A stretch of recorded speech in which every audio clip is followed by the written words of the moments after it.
Once hailed as one of the most beautiful women in the world, Ali MacGraw captured the public imagination almost overnight. With Love Story, she became more than just a movie star. She became a cultural icon, embodying poignant romantic heartbreak. Her face became a canvas upon which millions projected their deepest longings, fears, and dreams. Her presence was magnetic, almost ethereal, as though she moved through the world like a living poem, graceful, fragile, and untouchable.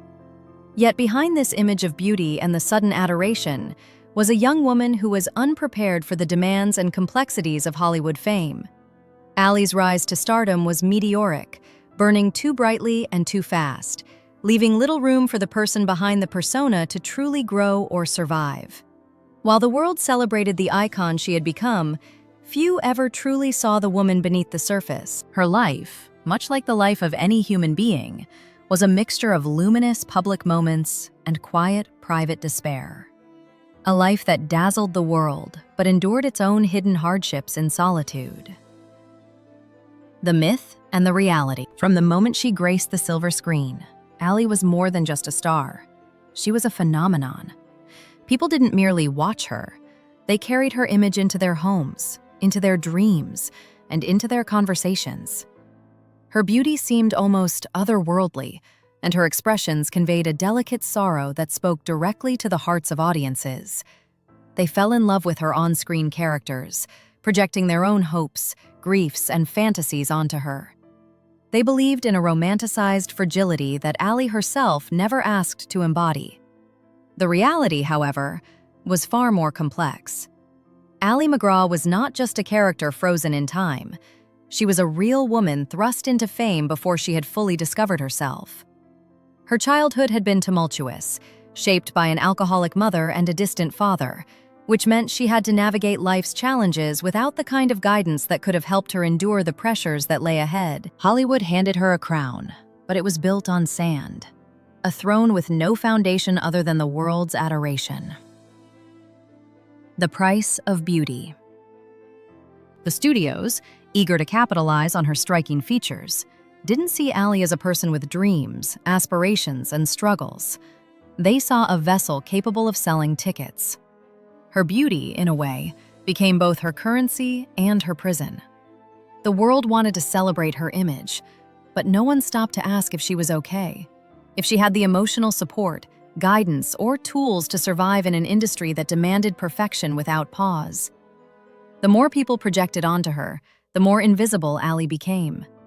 She gradually lost herself to the public's expectations, even as her career reached new heights. Beneath the success, however, a quiet unraveling had begun.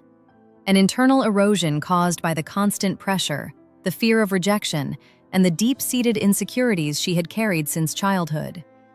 While Ali was adored for her beauty, her grace, and the sadness she could evoke on screen, that admiration never truly translated into an understanding or empathy for the woman behind the image. Love and sacrifice. Ali's personal life, much like her public persona, was filled with complexity.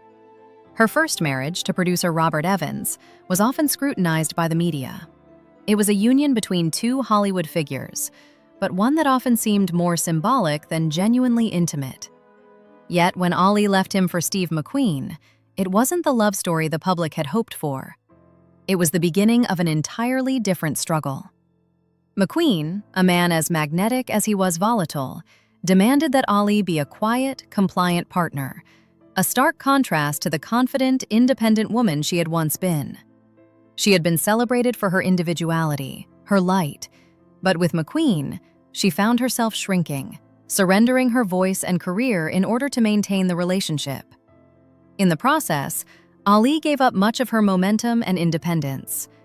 The woman who had once commanded the attention of the world gradually faded from view, her real self left behind as she endured a quieter, more insidious kind of loss. The shadow of Hollywood. Behind the scenes, Ali found herself living a life she hadn't chosen. She was surrounded by isolation, trapped in a relationship with someone who couldn't give her the love she needed, and a fading industry that had already moved on without her. When McQueen eventually left, it was a blow, not just personally, but symbolically. It confirmed the fragility of the life she had so carefully constructed. Hollywood, which had once embraced her, no longer offered any lifeline. Friends drifted away, and her career, which had once seemed unstoppable, collapsed quietly, leaving Ally to face the emptiness of a life defined by expectations and demands. For a woman who had spent so much of her life giving everything she had to others, the silence that followed was deafening. The beauty that had once been worshipped now felt like a liability, a reminder of what she had given and how little remained for herself. The spiral of isolation. The years that followed the end of her high-profile relationships were marked by a gradual withdrawal.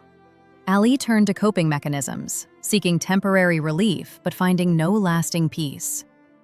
In her solitude, she wrestled with regret, self-doubt, and a profound sense that she had sacrificed too much for too little in return. Yet even in the midst of this struggle, there was resilience. For the first time in her life, Ally had the space to begin understanding herself without the constant glare of cameras or the demands of others. She began to explore therapy, meditation, and spiritual practices, not for the sake of public approval, but to reclaim a life that had been defined for her by the world around her. Recovery and rediscovery. It was in the late 1980s that Ally took the decisive step toward reclaiming her life. She checked herself into the Betty Ford Clinic, not to satisfy public curiosity, but to confront the weight of the experiences and the patterns that had shaped her life. Surrounded by other women navigating similar struggles, Ally began the difficult work of speaking truth to herself. She acknowledged the feelings of unworthiness that had plagued her for years and the ways in which fame had validated her superficially while destabilizing her sense of self. She faced the reality that much of her adult life had been spent confusing love with compliance. This period of recovery wasn't about dramatic transformation for the world to see, but rather a quiet and powerful reclamation of autonomy and identity. It was the beginning of a life rebuilt on her own terms, far away from the public eye and the demands of an industry that had once devoured her. A new life in Santa Fe. As Ally moved through the recovery process, she came to the realization that true peace required distance from Hollywood, from past relationships, from the pressures of external expectations. She moved to Santa Fe, New Mexico, a place where there were no red carpets, no cameras, and no constant judgment. Here, she embraced simplicity. She planted gardens, meditated, studied philosophy, and surrounded herself with nature.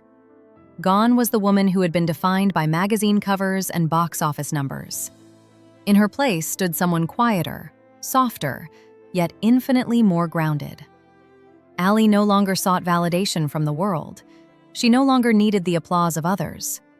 Her days were her own, measured not by how many accolades she received, but by the rhythms of nature, reflection, and personal growth. Living with solitude. Peace, however, came at a cost. Ally lived without a partner, without children, and without the family anchors that many people rely on. She had no one to share her triumphs or losses in the way that others might. And yet, within her solitude, she discovered a kind of quiet strength. Her beauty, once revered by the world, faded in a society obsessed with youth and spectacle. But in Santa Fe, it was irrelevant. Here, she became known for her wisdom, her kindness, and her resilience. The fame that had once consumed her existence was replaced by an understanding of what it meant to live authentically, to find value in herself without needing constant acknowledgement from the world. Reflection and acceptance. Occasionally, Ally spoke in interviews, her voice soft and deliberate, reflecting on a life that had been both extraordinary and painful. She described her early years in Hollywood as a dream that eventually turned into a storm and then a lesson. She admitted that she had spent decades trying to please others, trying to fit into roles designed for other people's fantasies, and it took her many years to realize that her own truth mattered above all else.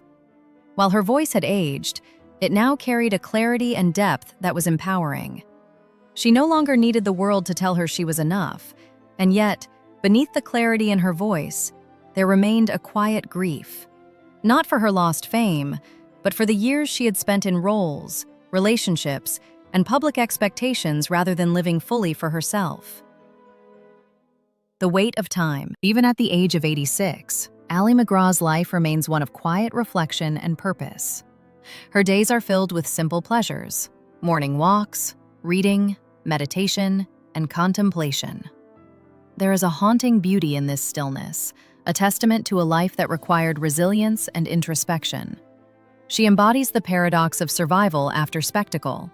Her story is not just cautionary, but inspirational. While the world may remember Love Story and the fleeting fame that came with it, Ali MacGraw has become a living lesson in endurance, self-respect, and the courage to choose life over image.